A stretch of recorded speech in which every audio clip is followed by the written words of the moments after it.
Hi friends, இன்றைக்கி October 4ஆம் தேதி. இன்றைக்கி மகாநதி சீரியலில் என்ன நடக்குதுன்னு சொல்லிட்டு பார்க்கலாம். வீட்டில் சாரதாவும் கங்காவும் சமையலுக்கு ஏற்பாடு பண்ணிகிட்ருக்காங்க. அப்போ பார்த்திங்கன்னா யமுனா வராங்க. அந்த தம்பிக்கு புது ட்ரெஸ் எல்லாம் அந்த ரூமில் எடுத்து வச்சுருக்கேன், எடுத்து கொடு, அவர் குளிச்சுட்டு வரட்டும் அப்படின்னு சாரதா சொல்லி யமுனாவை அனுப்பிச்சிட்டு அப்புறம் கங்காட்ட சொல்கிறாங்க. ஏண்டி, எனக்கு ஒரே பயமாக இருக்குது, நேற்று அவர் நல்ல விதமாக நடந்துட்டுருப்பாரா யமுனாட்ட அப்படின்னு சொல்லிட்டு கேட்குறாங்க கங்காட்ட. உடனே கங்கா சொல்கிறாங்க, அம்மா அங்கே என்ன நடந்திருக்குன்னு தெரிஞ்சு இந்த மாதிரி கேட்காதம்மா அப்படின்னு சொல்கிறாங்க. இருந்தாலும் நேற்று இருந்ததுக்கு இன்னைக்கு அவர் கொஞ்சம் கோவம் குறைஞ்சிருக்கிற மாதிரி எனக்கு தெரியுது, அதனால தாண்டி கேட்குறேன் அப்படின்னதும் உன்னை கங்கா சொல்கிறாங்க. ஆமாம், எனக்கும் அப்படி தான் தெரிஞ்சுது. ஏன்னா நான் காலையில் கொண்டு போய் டீ கொடுத்ததும் ஒன்றும் சொல்லாமல் வாங்கி குடிச்சிட்டாரு அப்படின்னு சொல்கிறாங்க. அப்படின்னா யமுனாட்ட கேளுடி அப்படின்றாங்க. உன்னை கங்கா சொல்கிறாங்க, அம்மா நான் கேட்டுட்டேம்மா, அவர் கோவம் தான் பட்டாராம், இதுக்கு மேலே அதை பற்றி எதுவுமே பேச வேணான்னு சொல்லிட்டு தூங்கிட்டாராம் அப்படின்னு சொல்கிறாங்க. ஓ அப்படியாடி, அப்படின்னா கொஞ்சம் கொஞ்சமாக இந்த கோவமெல்லாம் மாறிடும்ல அப்படின்னு சொல்லிட்டு கேட்குறாங்க. மாறணும் தாம்மா நானும் நினைக்கிறேன், அது யமுனா கையில் தான் இருக்குது அப்படின்றாங்க கங்கா.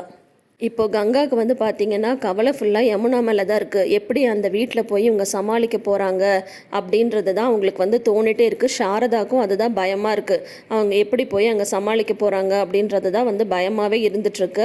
அதுக்கப்புறம் பார்த்திங்கன்னா நிவின் வெளியில் நின்றுட்டுருக்காரு. அப்போ குமரன் வராரு. குமரன் வந்ததுமே நிவின் சொல்கிறாரு, அண்ணா நான் கிளம்புறேன் அப்படின்னு சொல்கிறாங்க. எங்கடா கிளம்புற அப்படின்னா தான், அதான் நீங்கள் சொன்ன மாதிரி நான் இங்கே தங்கிட்டேன்ல, யமுனா ரெடியாக இருந்தால் சொல்லுங்கள், நான் அவளை கூட்டிகிட்டு எங்கள் வீட்டுக்கு போகிறேன் அப்படின்னு சொல்கிறாங்க. இன்னைக்கே வா அப்படின்னு குமரன் கேட்குறாங்க. ஆமாண்ணே இன்னைக்கே தான், நான் போய் முதல்ல எங்கள் அப்பா அம்மாவை பார்த்து சமாதானப்படுத்தணும், அதனால் யாரும் எதுவும் சொல்லாதீங்க, அதனால நான் இமீடியட்டாக நான் கிளம்புறேன், அவள் வந்தால் அவளை கூட்டிகிட்டு போகிறேன், இல்லைன்னா என் பாட்டிக்கு நான் கிளம்பிட்டே இருக்கேன். டே இருடா நீ பாட்டிக்கு நீ வரிசையாக சொல்லிட்டே போகாத, நான் சொல்கிறேன் சரியா, நீ அமைதியாக உட்காரு, நான் யமுனாட்ட போய் சொல்கிறேன் அப்படின்னு சொல்கிறாங்க.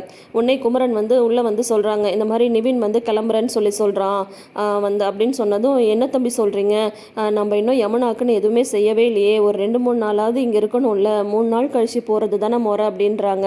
உடனே குமரன் சொல்கிறாங்க, இல்லைத்த நான் அவன்கிட்ட பேசி பார்த்தேன் அப்படின்னு சொல்கிறாங்க. உடனே நிவினுமே உள்ளே வராரு. என்ன தம்பி நீங்கள் ஒரு 2-3 நாள் இங்கே இருக்கணும்ல அப்படின்னு சொன்னதும், இல்லைங்க இதுக்கு மேலே என்னால் இங்கே இருக்க முடியாது, நான் போய் உடனே எங்கள் அப்பா அம்மாவை பார்த்தாகணும், அவங்கள சமாதானப்படுத்தி ஆகணும், நீ என்னோட வரியா இல்லையா அப்படின்னு சொல்லிட்டு கேட்குறாங்க யமுனாவை. உடனே நான் வரேன் அப்படின்னு சொல்கிறாங்க. ஒரு 10 நிமிஷம் வெயிட் பண்ணுங்க, நான் ட்ரெஸ் எல்லாம் எடுத்து வச்சிடுறேன் அப்படின்னு சொல்லிட்டு யமுனா சொல்கிறாங்க. அப்போ பார்த்தா யமுனா எல்லாம் அவங்களோட பழைய ட்ரெஸ் எல்லாம் எடுத்து வச்சிட்ருக்காங்க. அப்போ பார்த்து காவேரி வராங்க. காவேரி வரவும், என்ன யமுனா ட்ரெஸ் எல்லாம் எடுத்து வச்சுட்ருக்கன்னதும், இல்லை நிவின் இன்றைக்கே கிளம்பலாம் அப்படின்னு சொல்லிட்டாரு அப்படின்னு சொல்லிட்டு கங்கா சொல்கிறாங்க. இன்றைக்கேவா அப்படின்னதும், ஆமாம் அப்படின்னு சொல்கிறாங்க. இன்றைக்கே கிளம்புறது கூட இல்லடி, நான் அவளுக்காக எதுவுமே செய்யலை, இப்போ அவளுக்கு கல்யாணம் பண்ணுற ஐடியாவே எனக்கு இல்லைல்ல, ஒரு 2-3 நாள் இருந்தால் கூட 5ஆம் தேதி எனக்கு வர வேண்டிய அப்பள காசெல்லாம் வந்துடும், அது வந்தால் கூட ஏதாவது கொஞ்சம் அந்த தம்பிக்கு ஒரு பொண்ணில் மோதிரமாவது செஞ்சு போடலான்னு நினச்சேன், ஆனால் தம்பி ஒரே பிடிவாதமாக கிளம்புறேன்னு சொல்லுது அப்படின்ட்டு சாரதா சொல்கிறாங்க. அப்புறம் பார்த்திங்கன்னா இப்போ என்ன பண்ணுறது, எதுவுமே இல்லாமல் வெறும் கையோடு அனுப்புனா அந்த வீட்டில் அவளுக்கு என்ன மரியாதை இருக்கும், ஏற்கனவே அவங்க அப்பா அம்மா கோவமாக இருக்காங்க, இல்லை கட்டின புடவையோடு நம்ம அனுப்புனா அப்புறம் யமுனாக்கு தானே அது பிரச்சனையாகும் அப்படின்னு சாரதா ரொம்ப வருத்தப்படுறாங்க. கல்யாணத்தை பண்ணி வச்சிங்களே, இப்போ இதை பற்றியெல்லாம் கொஞ்சமாவது யோசிச்சிங்களா, திடுதிப்புன்னு நீங்கள் பாட்டி கல்யாணம் பண்ணி வச்சிட்டிங்க, இப்போ அடுத்தது எல்லா கெட்ட பேரும் எனக்கு தானே வரும் அப்படின்னு சொல்லிட்டு சாரதா வருத்தப்படுறாங்க. ஒரு நிமிஷம் இருமா நான் வந்துடுறேன், யமுனா நீயும் கொஞ்ச நேரம் வெயிட் பண்ணு அப்படின்னு சொல்லிட்டு போகிறாங்க காவேரி. போனால் விஜய் ரூமில் இருக்காரு. அவர்கிட்ட போய் காவேரி சொல்கிறாங்க, இந்த மாதிரி நிவினும் யமுனாவும் இன்றைக்கே கிளம்புறாங்க அப்படின்னதும், என்னது இன்றைக்கேவா அப்படின்னதும், ஆமாம் அப்படின்னு சொல்கிறாங்க. சரி ஓகே, அதுதான் அவரோட விருப்பன்ற மாதிரி இருந்தால் தாராளமாக கிளம்பட்டும் அப்படின்னதும், இல்லை உங்ககிட்ட ஒரு விஷயம் சொல்லணுன்னது, என்ன அப்படின்றாங்க. நீங்கள் தப்பாக எடுத்துக்காதீங்க, நீங்கள் எனக்கு செஞ்சு கொடுத்த நகையெல்லாம் நான் யமுனா கொடுத்துடவா அப்படின்றாங்க.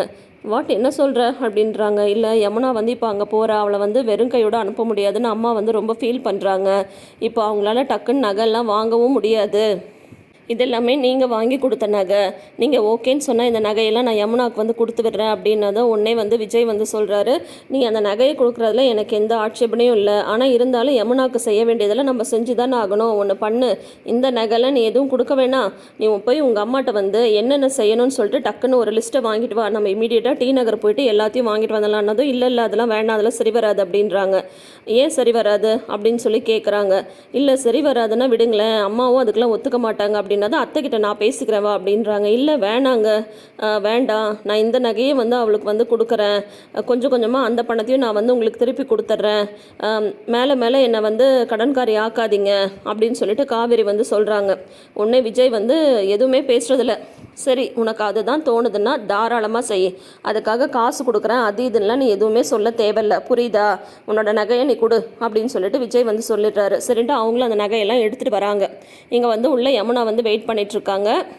அப்போ சாரதா வந்து கங்காவை கேலண்டர் எடுத்துகிட்டு வர சொல்கிறாங்க. நேரம் வந்து எப்போ நல்லா இருக்கு பார் அப்படின்னதும் 11 மணிக்கு தாம்மா நல்லாயிருக்கு, ஏன்னா மணி 10 தானே ஆகுது, நிவின் வர அவசரப்படுத்துகிறாரே அப்படின்னதும் உடனே குமரன் வந்து உள்ளே வராங்க. தம்பி 11 மணிக்கு தான் நேரம் நல்லா இருக்குது, கிளம்பும் போது நல்ல நேரத்தில் வந்து கிளம்ப வேணாமா, நீங்கள் கொஞ்சம் அந்த தம்பிகிட்ட சொல்லுங்களேன் அப்படின்னதும் சரி அப்படின்னு சொல்லிட்டு இவருமே சொல்லிடுறாரு.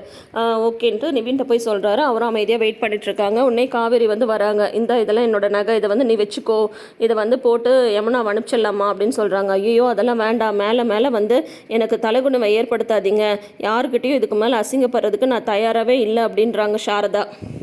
இல்லைம்மா, இப்போ நம்ம வந்து யமுனாவை சும்மா அனுப்பவும் முடியாது, நான் சொல்கிறது கேளு, நான் அவர்கிட்ட கேட்டுட்டேன், அவர் குடுன்னு சொல்லிட்டாரு அப்படின்னதும் இல்லை, அது வந்து அவரோட பெருந்தன்மை, இருந்தாலும் அந்த நகையை வந்து வாங்குறது சரியில்லை அப்படின்ட்டு சாரதா வந்து சொல்கிறாங்க. உடனே வந்து பாட்டி சொல்கிறாங்க, எனக்கு என்னமோ காவேரி சொல்கிறதும் நல்ல ஐடியான்னு தாண்டி தோணுது, நீ போட்டு அனுப்பிவிடு அப்படின்னு சொல்கிறாங்க பாட்டி.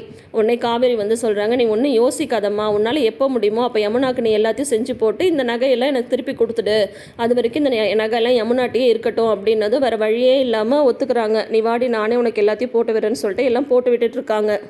இடையில் வழக்கம் போல் ராகினி வேற காவேரிட்ட வந்து வம்பிழுக்கிறாங்க. அவங்களுக்கும் சூப்பராக ஒரு நோஸ் கட்டான பதிலை வந்து சொல்லிட்டு தான் வராங்க. நீ இந்த வீட்டில் வாழ்கிற வாழ்க்கையே நான் வந்து உன்னை அமைதியாக விட்டு வச்சுருக்கிறதுனால தான், நான் இப்போ என் புருஷனை கூப்பிட்டு சொன்னால் கூட நீ உன் புருஷனோட வீட்டை விட்டு வெளியே கிளம்ப வேண்டியதுதான், தேவையில்லாமல் வந்து என் விஷயத்தில் வம்பு இழுத்துட்டு இருக்காத, நான் என் தங்கச்சியை காப்பாற்றணுன்றதுக்காக தான் இந்த கல்யாணத்தை வந்து நடத்தி வச்சேன், அதை வச்சு நீ ஏதாவது தப்பாலாம் பேசிட்டு இருந்த, அவ்வளோதான், நடக்கிறதே வேற அப்படின்ட்டு காவேரி நல்லா பிடிச்சி திட்டிட்டு தான் வராங்க. இப்போ இங்கே பார்த்தீங்கன்னா காவேரியோட நகையெல்லாம் போட்டுட்டு யமுனா வந்து கிளம்புறாங்க. இது வந்து நிவினுக்கு இது காவேரியோட நகைன்னு தெரிஞ்சால் கண்டிப்பாக கோவம் தான் வரும். என்ன நடக்குதுன்னு சொல்லிட்டு பார்க்கலாம். ஏன்னா டக்குன்னு இந்த நகையெல்லாம் இவங்க வாங்கியிருக்க வாய்ப்பே இல்லைன்னு அவருக்கு தெரியும் இல்லையா, அதனால் வந்து பார்க்கலாம் என்ன நடக்குதுன்ட்டு. இப்போ இதை பார்த்ததுமே கங்காவுக்கு வந்து ஒரு மாதிரி உறுத்தலாக இருக்குது. காவேரி அவன் நகைலாம் கொடுத்துட்டாலே நம்ம தங்கச்சிக்கு எதுவுமே செய்யலைன்ட்டு உடனே குமரனை வந்து கூப்பிட்றாங்க. குமரனை கூப்பிட்டு நம்ம யமுனாக்கு ஏதாவது செய்யணுங்க அப்படின்னதும் என்ன செய்யணும் அப்படின்றாரு குமரன். காவேரி வந்து அவளோட நகை எல்லாத்தையும் யமுனாக்கு வந்து கொடுத்துட்டா அப்படின்னது. சரி, அப்போ நீயும் உன்னோட நகையை வந்து கொடு அப்படின்னதும், அதுதான் எல்லாமே அடமானத்தில் இருக்கே, வீடு வாங்கணும் கார் வாங்கணும் லிஸ்ட்டு போட்டிங்கல்ல, அதில் முதல்ல நகையை மீட்கணும்னு போடுங்க, அப்போ தான் வந்து உங்களுக்கும் அந்த நகை வந்து அடமானத்தில் இருக்கிறதுலேயே ஞாபகத்தில் வரும், அது இருக்கட்டும் விடுங்க, இப்போ உங்கள் கையில் வந்து எவ்வளோ பணம் இருக்குன்னதும் தெரியல, அக்கௌண்ட்டில் பார்த்தா தான் தெரியுன்றாங்க. எவ்வளோ இருந்தாலும் சரி, முதல்ல நீங்கள் அதை எடுத்துகிட்டு வாங்க, யமுனா கையில் வந்து கை செலவுக்குன்னாது அந்த பணத்தை வந்து கொடுத்து விடலாம், இல்லைன்னா நல்லாவே இருக்காது அப்படின்னு சொல்லிட்டு கங்கா வந்து சொல்லி அனுப்புகிறாங்க. குமரனும் அந்த பணத்தை எடுத்துகிட்டு வர போகிறாங்க. இதோட இன்றைக்கி எபிசோடை வந்து முடிச்சிருக்காங்க.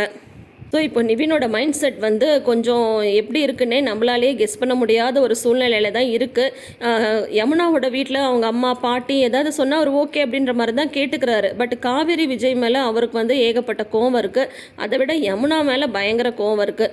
ஸோ போக போக பார்க்கலாம் ஸ்டோரி லைன் எப்படி கொண்டு போகிறாங்க.